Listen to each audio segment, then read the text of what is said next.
دوستان، خوش اومدین به این ویدیو. اومدم امروز بهتون یاد بدم که چجوری میتونید یه لامپ اتومات با خودتون بسازید.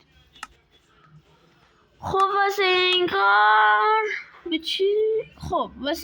کار شما به این دستگیره ها نیاز دارید. دستگیره میگم، از این چوبا نیاز دارید. خب شما حالا من این چوبا رو الان نیاوردم، شما میتونید بذارید. آقا حالا من نیاوردم،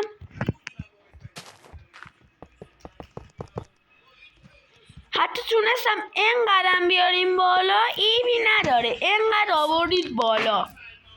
من خودم حتی از این بالاترم بود. چیکار میکنید؟ یه دونه از این لامپا میذارید. اگر داخل موبایل بازی میکنید جاش روی این تخته اینجاست. چیکار میکنید؟ یک سنسور میذارید.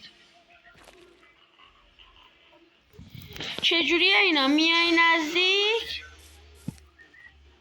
بچه انگاری خیلی دیگه بلند گذاشتم.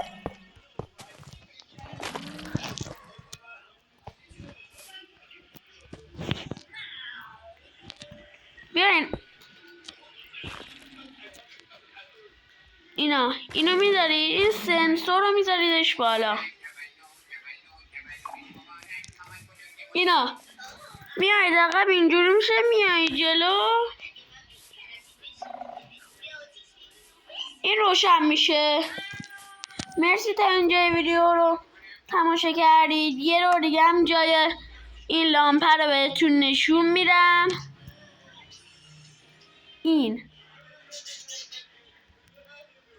اینه. تا یه ویدیو دیگه میبینم.